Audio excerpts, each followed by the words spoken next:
Hello everyone. आज हम संज्ञा के बारे में पढ़ेंगे। हिंदी व्याकरण का बहुत ही मुख्य टॉपिक है ये। तो चलिए शुरू करते हैं। देखिए, संज्ञा क्या होती है, इसकी परिभाषा पढ़ने से पहले हम ये देखेंगे, हम इसको एक उदाहरण की सहायता से समझने की कोशिश करते हैं।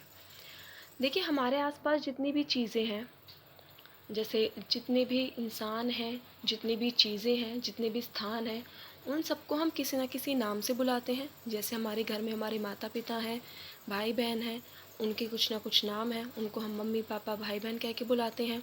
हमारे आसपास जितनी भी चीज़ें हैं, कुर्सी है, टेबल है, पेन है, पेंसिल है, फ़ोन है, लैपटॉप है, इन सब के भी कुछ ना कुछ नाम है। इन सबको भी हम किसी न किसी नाम से बुलाते हैं। हमारे आसपास कुछ स्थान है, जैसे हम स्कूल जाते हैं तो वो स्थान का नाम स्कूल हो गया। हम किसी पार्क में जाते हैं तो उस स्थान का नाम पार्क हो गया। तो इस तरह हमारे आसपास जितने भी व्यक्ति हैं, जितनी भी वस्तु हैं, जितनी भी चीज़ें हैं, स्थान हैं, सबका कुछ ना कुछ नाम है। तो उसी नाम को हम क्या कहते हैं? संज्ञा। तो आप साधारण शब्दों में ये कह सकते हैं, ऐसी कोई भी वस्तु, व्यक्ति जिसका कुछ ना कुछ नाम हो, वो सारी हमारी क्या कहलाती हैं? संज्ञा। तो अब देखिए, इसकी डेफिनेशन देखते हैं, इसकी परिभाषा देखते हैं। किसी व्यक्ति, वस्तु, स्थान, गुण, भाव या द्रव्य के नाम को हम क्या कहते हैं? संज्ञा। साधारण शब्दों में हम क्या कहते हैं? साधारण शब्दों में हम सिर्फ व्यक्ति, वस्तु और स्थान के नाम को हम संज्ञा कहते हैं। व्यक्ति देखिए, व्यक्ति कौन हो गया? जैसे राम हो गया, ये किसको डिफाइन कर रहा है? व्यक्ति के नाम को डिफाइन कर रहा है, तो हमारी क्या है? संज्ञा।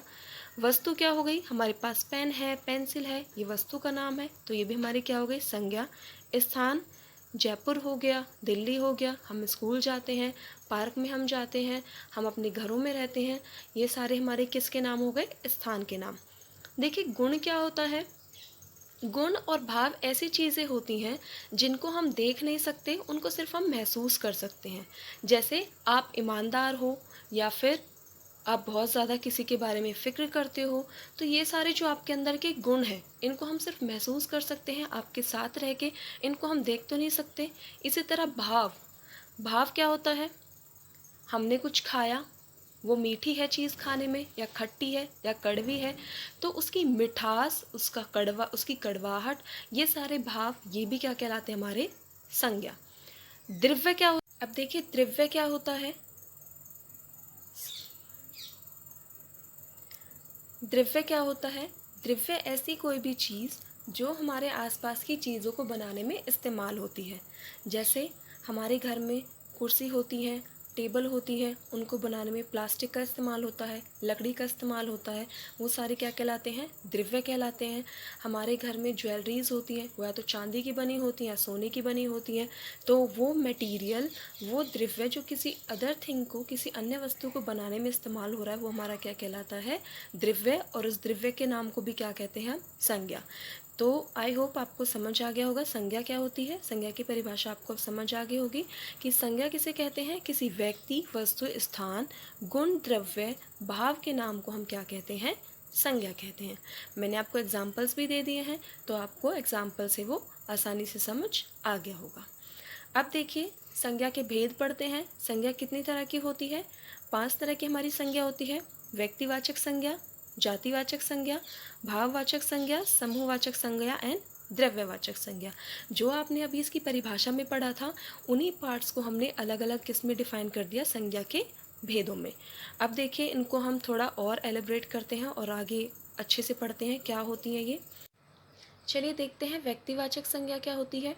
व्यक्तिवाचक संज्ञा वो होती है जिसमें हम किसी विशेष व्यक्ति, वस्तु या स्थान के नाम के लिए जिन शब्दों का हम यूज़ करते हैं, प्रयोग करते हैं, वो हमारी क्या कहलाती है? व्यक्तिवाचक संज्ञा। जैसे मम्मी पापा बोलते हैं हम, मम्मी पापा तो हम लोग सभी बोलते हैं।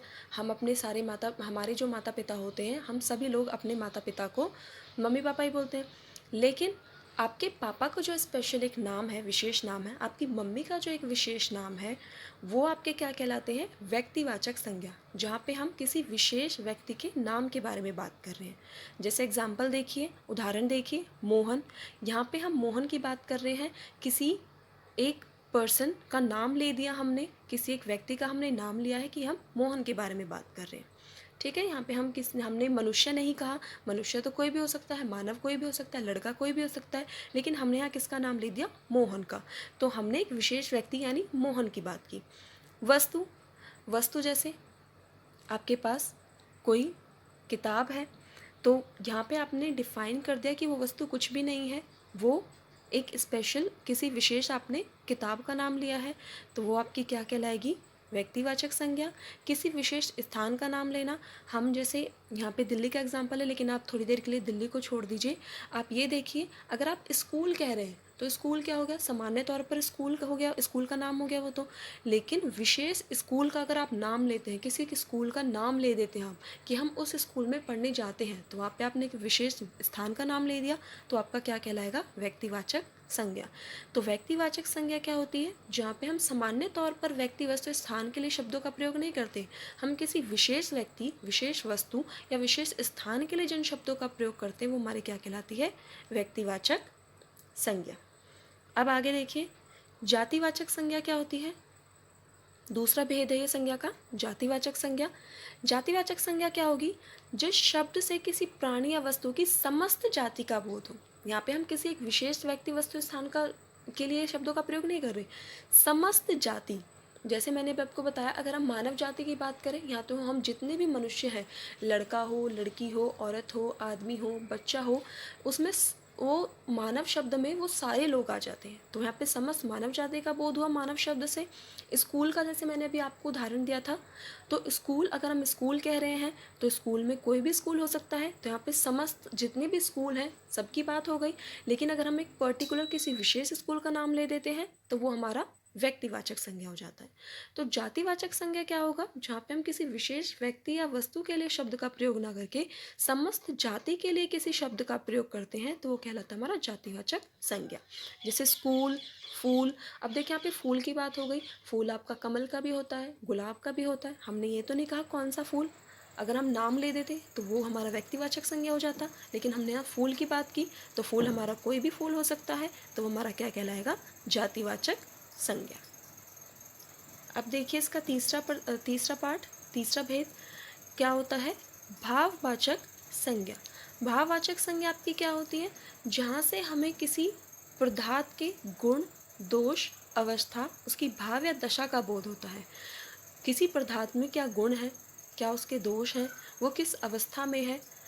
तो अभी मैंने आपको बताया था, जिन चीज़ों को हम देख नहीं सकते, सिर्फ उन्हें महसूस कर सकते हैं, वो हमारी क्या कहलाती हैं, भाववाचक संज्ञा। जैसे खट्टा, आपने कोई चीज़ खाई, वो खट्टी है, ठीक है, आप उसको देख के तो नहीं बता सकते, आप उसे टेस्ट करोगे, आप महसूस करोगे, तो आपको पता चलेगी कि वो खट्टी है या मीठी है। इसी तरह थकावट, आपने कोई काम किया, ठीक है, उसके बाद आपको थकावट महसूस हुई, तो आपको जो चीज़ें महसूस होती हैं वो आपकी क्या कहलाती हैं, भाववाचक संज्ञा। तो ऐसी किसी पदार्थ के गुण या दोष, या फिर आपको जो चीज़ें महसूस होती हैं वो आपकी क्या कहलाती हैं, भाववाचक संज्ञा। अब देखिए समूहवाचक संज्ञा क्या होती है। समूहवाचक संज्ञा आपको इसके नाम से ही पता चल रहा होगा, जहाँ पे हम एक समूह की बात करते हैं। यहाँ पे हम किसी एक विशेष व्यक्ति, वस्तु या स्थान की बात नहीं कर रहे, यहाँ पे हम समूह, मतलब एक से ज़्यादा व्यक्ति, एक से ज़्यादा स्थान या एक से ज़्यादा वस्तु की बात करते हैं, तो हमारी क्या कहलाती है, समूहवाचक संज्ञा। जैसे अब इसकी परिभाषा देखिए आप, जिस शब्द से किसी व्यक्ति या वस्तु के समूह का पता चलता है। व्यक्ति, यहाँ पे एक व्यक्ति की बात नहीं हो रही, एक से ज़्यादा व्यक्ति की बात हो रही है। वस्तु, यहाँ पे एक वस्तु की बात नहीं हो रही, एक से ज़्यादा वस्तु की बात हो रही है। तो जिससे उनके एक से ज़्यादा होने का पता चलता है, उन शब्दों को हम क्या कहते हैं, समूहवाचक संज्ञा। जैसे उदाहरण देखिए, परिवार। अब परिवार, एक पर्सन से तो परिवार नहीं बनता, एक व्यक्ति से तो परिवार नहीं बनता। परिवार में बहुत सारे लोग होते हैं, हमारे माता पिता होते हैं, भाई बहन होते हैं, दादा दादी होते हैं। तो परिवार में एक से ज़्यादा लोग होते हैं, एक से ज़्यादा व्यक्ति होते हैं, तो हमारा क्या कहलाएगा, समूहवाचक संज्ञा। इसी तरह भीड़। अब भीड़, एक अकेला इंसान खड़ा हो जाए तो उसको तो हम भीड़ कहेंगे नहीं, अगर वहाँ पे एक से ज़्यादा व्यक्ति होंगे तो उसी को हम भीड़ कहेंगे।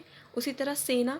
सेना में एक पर्सन तो होता नहीं है, एक सैनिक तो होता नहीं है, एक से ज़्यादा होते हैं, तो हमारे क्या कहलाएंगे, समूहवाचक संज्ञा। इसी तरह कक्षा, आपकी कक्षा में आपने देखा होगा आप अकेले विद्यार्थी नहीं होते, एक से ज़्यादा विद्यार्थी होते हैं। तो ये जो शब्द जो हमारे किसी व्यक्ति या वस्तु के एक से ज़्यादा होने का हमें बताते हैं, बोध कराते हैं, वो कहलाते हैं हमारे समूहवाचक संज्ञा। अब आइए आगे देखते हैं द्रव्यवाचक संज्ञा। द्रव्यवाचक संज्ञा आपकी क्या होती है?